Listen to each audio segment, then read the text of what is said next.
پیارے دوستو، عید کے دن مردے کیوں روتے ہیں؟ کیوں کہتے ہیں کہ کبھی بھی عید نہ آئے؟ عید کے دن قبر میں کیا ہوتا ہے؟ عید کے دن قبر کا اندرونی منظر کیسا ہوتا ہے؟ یہی آج کی ہماری ویڈیو کا ٹاپک ہوگا۔ پیارے دوستو، عید الفطر شوال کا پہلا دن ہے۔ نبی کریم صلی اللہ علیہ وآلہ وسلم نے اس دن کی فضیلت کے بارے میں فرمایا، جب شوال کا پہلا دن ہوتا ہے، آسمان میں منادی کرنے والا آواز دیتا ہے، اے مومنو، اپنے تحفوں کی طرف دوڑ پڑو۔ امیر المومنین حضرت علی ابن ابی طالب رضی اللہ تعالیٰ عنہ نے عید الفطر کے ایک خطبے میں ارشاد فرمایا، اے لوگو، یہ دن وہ ہے جس میں نیک لوگ اپنا انعام حاصل کرتے ہیں اور برے لوگ نا امید اور مایوس ہوتے ہیں، اور اس دن کی قیامت کے دن کے ساتھ کافی مشابہت ہے۔ چنانچہ گھر سے نکلتے وقت اس دن کو یاد کرو جس دن قبروں سے نکال کر خدا کی بارگاہ میں حاضر کیے جاؤ گے۔ نماز میں کھڑے ہونے کے وقت خدا کے سامنے کھڑے ہونے کو یاد کرو، اور اپنے گھروں میں واپس جاتے ہوئے اس وقت کو یاد کرو جس وقت بہشت یعنی جنت میں اپنی منزلوں کی طرف لوٹو گے۔ اے خدا کے بندو، سب سے قیمتی چیز جو روزے دار مردوں اور عورتوں کو رمضان المبارک کے آخری دن عطا کی جاتی ہے، وہ یہ ہے، فرشتے کی بشارت ہے جو صدا دیتا ہے، اے بندہ خدا، مبارک ہو، جان لو کہ تمہارے پچھلے سارے گناہ معاف کر دیے گئے۔ اب اگلے دن کے بارے میں ہوشیار رہنا کہ کیسے گزارو گے۔ عید الفطر اپنے اعمال اور عبادات کا انعام حاصل کرنے کا دن ہے، اسی لیے پسندیدہ ہے کہ اس دن بہت زیادہ دعائیں کی جائے، خدا کی یاد میں رہا جائے، بے پرواہی نہ کی جائے اور دنیا اور آخرت کی نیکی طلب کی جائے۔ عید الفطر کے دن مسلمانوں کے لیے دو بڑی خوشیاں ہیں۔ ایک یہ کہ اس دن اللہ تعالیٰ صدقۃ الفطر قبول فرماتا ہے۔ یہ بہت بڑی سعادت ہے کہ اللہ تعالیٰ ہمیں مال عطا فرما کر پھر اس میں سے کچھ اپنے نام پر قبول فرما لے اور اسے ہماری آخرت کے لیے محفوظ فرما دے۔ اسی لیے عید کے دن پہلا کام صدقۃ الفطر ادا کرنا ہے۔ دل کی خوشی کے ساتھ خوب زیادہ سے زیادہ صدقۃ الفطر اپنی اور اپنی نابالغ اولاد کی طرف سے ادا کرے اور اللہ تعالیٰ کا شکر ادا کرے کہ اس نے ہمیں اس کی توفیق عطا فرمائی۔ دوسری خوشی مسلمانوں کے اجتماع میں اللہ تعالیٰ کے حضور 2 رکعت نماز ادا کرنے کی ہے۔ رمضان المبارک میں اللہ تعالیٰ کی خاطر بھوکے پیاسے رہنے والے عاشقین کو آج ایک خاص ملاقات پر بلایا گیا ہے۔ یہ خاص ملاقات ہے عید کی نماز۔ اسی لیے صبح اٹھ کر خوب اچھی طرح نہا لے، پاک صاف ہو جائے، اپنے لباس میں سے جو اچھا ہو وہ پہن لے، خوشبو لگائے، مسواک کرے، منہ کو خوشبودار بنائے، جو عطر میسر ہو آپ کے پاس ہو وہ لگائے، سرما اور امامہ سے زینت حاصل کرے اور عید کے دن رب کا شکر ادا کرے۔ عید تو ایک دینی خوشی ہے، رمضان المبارک کی رحمتوں اور برکتوں کی خوشی۔ بس جس کی رمضان المبارک میں بخشش ہو گئی اس کی عید تو خود ہی ہو جاتی ہے، اور جو رمضان المبارک میں محروم رہا وہ لاکھ خوشیاں اور مستیاں کر لے، اس کی کوئی عید نہیں۔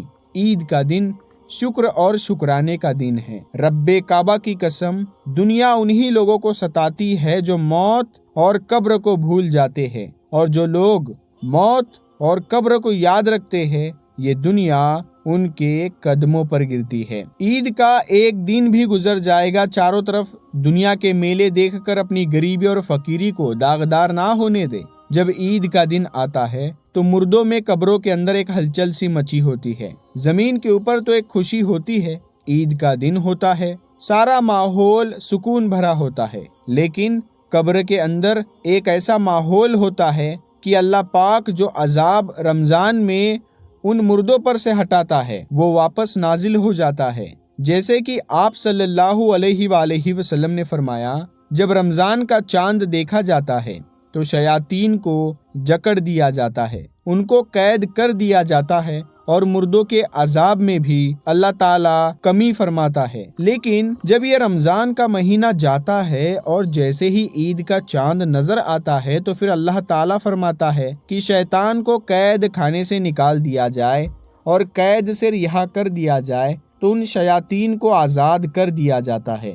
اور اسی کے ساتھ کچھ مردے ایسے ہوتے ہیں جن کے اوپر صرف رمضان بھر کے لیے عذاب میں کمی کر دی گئی تھی اور رمضان ہی میں ان کے اوپر سے عذاب کو ہٹایا گیا تھا، چنانچہ جیسے ہی رمضان مکمل ہوتا ہے، عید کا چاند دیکھا جاتا ہے تو ان کے اوپر عذاب کو پھر سے نافذ کر دیا جاتا ہے، یعنی کہ ان لوگوں کے عذاب میں جو کمی ہوئی ہوتی ہے یہ سب رمضان کی برکت سے ہوتا ہے۔ تو جیسے ہی رمضان ختم ہوتا ہے تو ان کے اوپر عذاب پھر سے نافذ ہو جاتا ہے، اور جو سرکش شیاطین ہوتے ہیں، جو قید میں ہوتے ہیں، ان کو بھی چھوڑ دیا جاتا ہے۔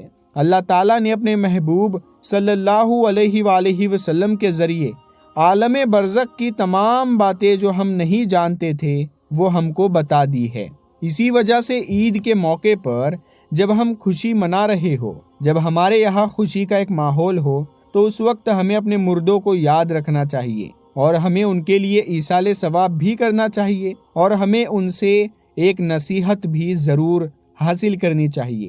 وہ نصیحت یہ ہے کہ ہم جب خوش ہوتے ہیں، ہمارے لیے خوشی کا موقع ہو، تو ہمیں یہ سوچنا چاہیے کہ جو لوگ ہم سے جدا ہو گئے ہیں وہ لوگ بھی کبھی ہماری طرح ہی دنیا میں رہتے تھے، ہماری طرح ہی کھانا کھاتے تھے، ہماری طرح ہی ایک اچھی زندگی بسر کرتے تھے، لیکن موت نے اتنا بے بس کر دیا کہ آج وہ ہمارے ساتھ نہ ہی کسی خوشی میں شریک ہے اور نہ ہی وہ ساتھ ہے، نہ ہی انہیں عید کی خوشی کا کوئی موقع حاصل ہے، بلکہ آج وہ اپنے قبروں کے اندر سو رہے ہیں۔ کچھ لوگ ایسے ہیں جو قبروں میں سو رہے ہیں، کچھ لوگ ایسے ہیں جو قبروں میں رو رہے ہیں، یعنی کہ ان کے اوپر خطرناک کارروائی ہو رہی ہے۔ اسی لیے ہم لوگوں کو جب بھی کوئی خوشی کا موقع آئے تو اس خوشی میں اتنے مگن نہیں ہونا کہ ہم اپنی موت کو بھول جائے۔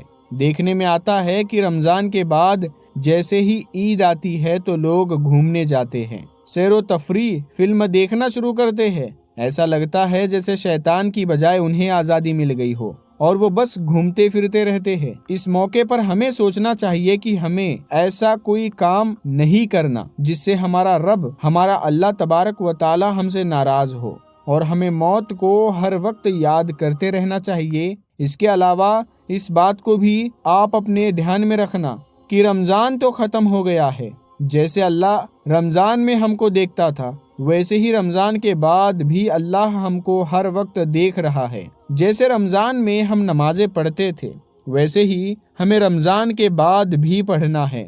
جیسے رمضان میں ہمارے فرشتے جو کاندھوں پر بیٹھ کر ہمارے دن بھر کے کاموں کو لکھتے ہیں، ایسے ہی اب بھی لکھ رہے ہیں۔ کہنے کا مقصد یہ ہے کہ جیسے رمضان میں ہم اعمال کرتے ہیں ویسے ہی رمضان کے بعد بھی کرتے رہنا چاہیے، تاکہ ہمارے اعمال اور ہمارے اچھے اعمال کا پلڑا بھاری ہو جائے۔ ایک سوچ ہم لوگوں کو بنانی چاہیے کہ اگر ہم ہر خوشی غم میں مردوں کو یاد کریں گے، ان کو ایصال ثواب کریں گے، تو ہمارے مرنے کے بعد ہمارے ساتھ بھی ایسا ہی معاملہ ہوگا، کیونکہ جیسا کرو گے ویسا پاؤ گے۔ ہمیں ایسی موت نہ ملے کہ رمضان بھر تو سکون رہے، پھر اس کے بعد ہمارے اوپر عذاب کو نافذ کر دیا جائے، بلکہ ہم ایسی موت اللہ سے مانگے کہ جب ہم قبر میں جائے تو اللہ تبارک و تعالی خوش ہو رہا ہو، ہمارے اوپر کسی طرح کا کوئی عذاب نافذ نہ کیا جائے۔ اللہ تبارک و تعالی سے دعا ہے کہ جو لوگ بھی اس دنیا سے جا چکے ہیں،